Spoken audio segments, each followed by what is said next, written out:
Hi, this is Deneen from Grow From Your Overflow and DeneenTB.com, your clarity coach, helping you to ignite your passion for what you do and help you do it better. And today I'm with my friend Amy Snyder, and she's going to be telling us all about what it means to really go with your business, and then what it means when God asks you to rest.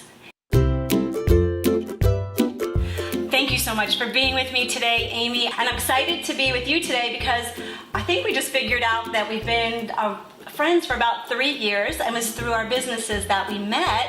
But I would love to know is, what is your business? What do you do? And how did you get involved in it? What was the catalyst that got you started in your business?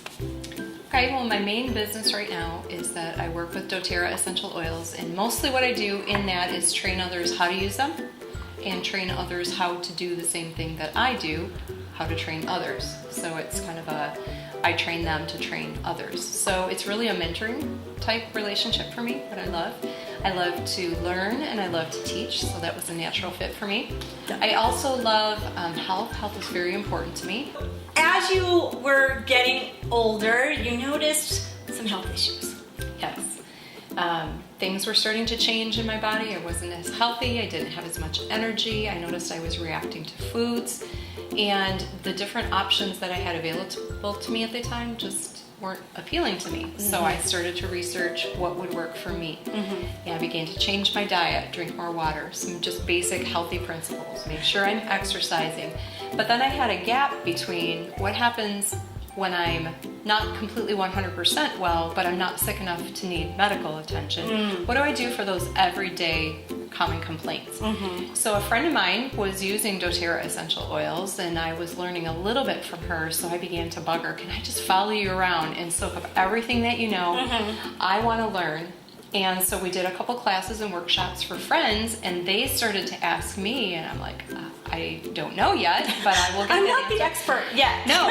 And so I began to research and learn, and it just exploded. More and more people wanted to know, because there are so many people in our country especially, but even in our world, who want natural health options. Just the idea of options where there's not just one thing, because we can't do a cookie cutter approach to health. Right. What's right for me might not be right for you and your body. So I loved that I had different options. I loved that people just really were seeking them, and like I said, the business just exploded. I was not looking for a business. And I love the fact that it wasn't like you said, I'm signing up today and I'm going to have 10 people next week and I'm going to do this, and it was that natural flow. And I think a lot of times women think that, oh, I want to do something, and they make it more of a push and don't realize that maybe what's right in their life might be something that God can use to really propel them forward in a way that they never even imagined. Right. I like to think of it as organic growth. It just grows because the right conditions are there. God blesses, God brings people to me, and that's the way it grows.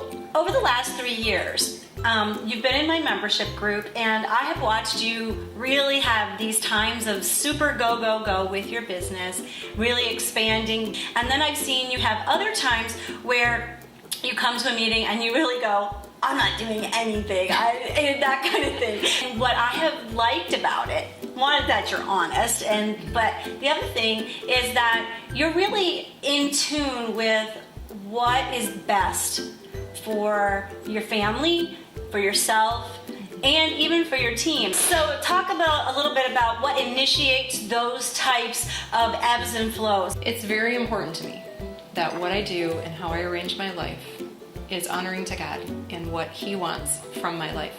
And my business doesn't define who I am.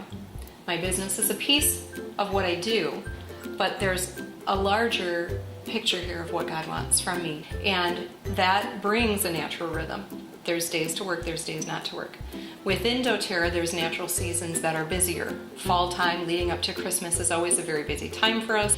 End of the month is always very busy. But the beginning of the month, once we get the new product announcements out, is always slower. So I have learned monthly to take some rest days at the beginning of the month. In addition to that, I very firmly believe that we all need a Sabbath day a week. Yes, and I definitely agree with you. Right, I made a covenant with God at the beginning that I would not work on Sundays. And so I'm able to step back a little bit because, like you said, there are trainings. And the nature of being a mentor is if I've trained people well, they should be able to carry on in my absence for a little while, not forever. And so by setting that up, listening to God, training along the way and ahead of time, then it allows me that space to say, I'm not working today. I'm not working this week. I just returned from a month-long trip overseas and everything was fine while I was gone. So I always say, if you trust God with your business, you can take a day off. Absolutely. Yep.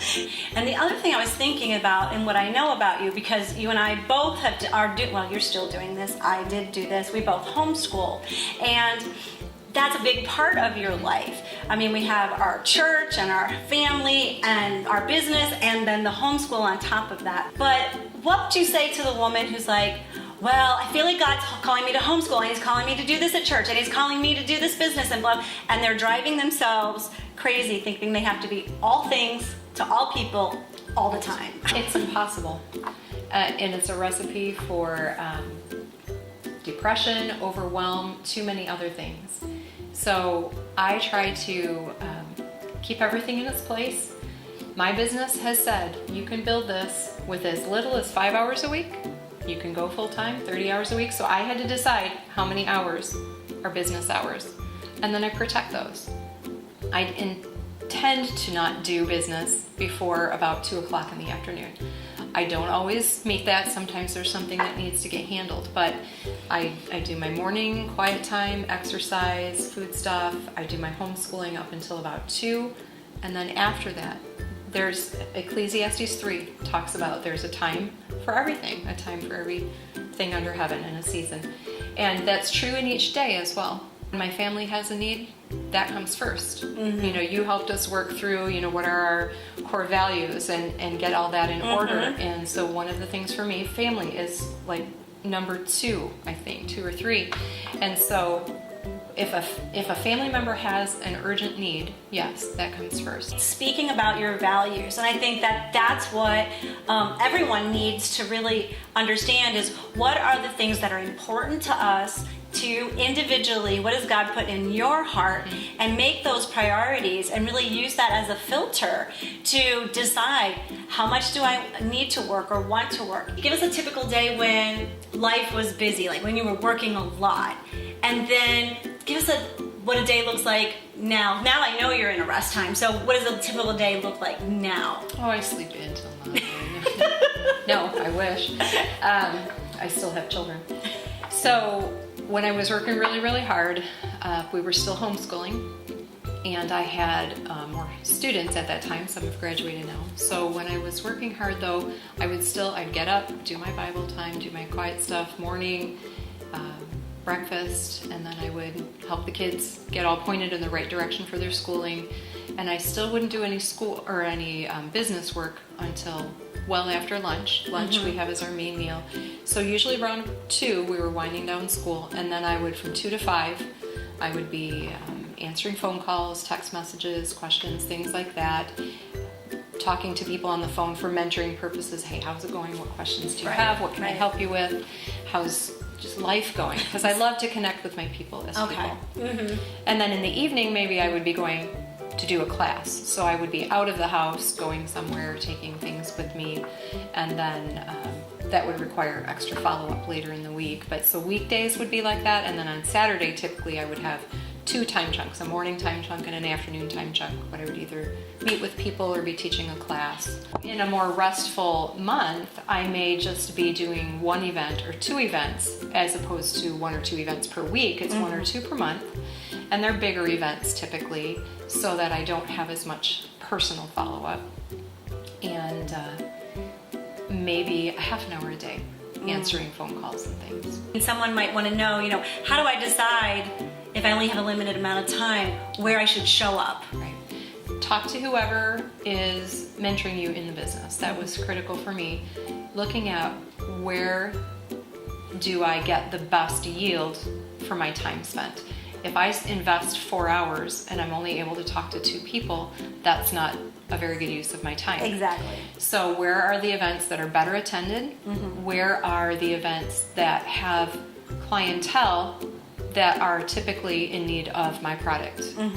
I I hear you say a lot that you really make sure you focus on God as your CEO, and that every day you're getting up, you're having that time with Him.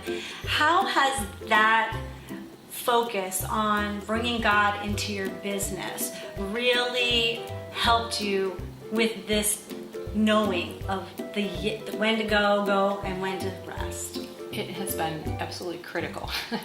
I remember even just a few months ago, because I got super busy and I was overly busy, and I did start to get tired, overwhelmed. I thought, wait a minute, I have to back up. One day in my quiet time, there's a verse in the Bible that a lot of people quote as, "Be still and know that I'm God."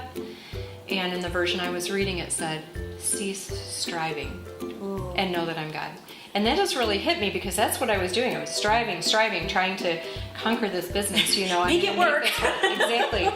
And so when I read that, it was like God was saying, I've got this.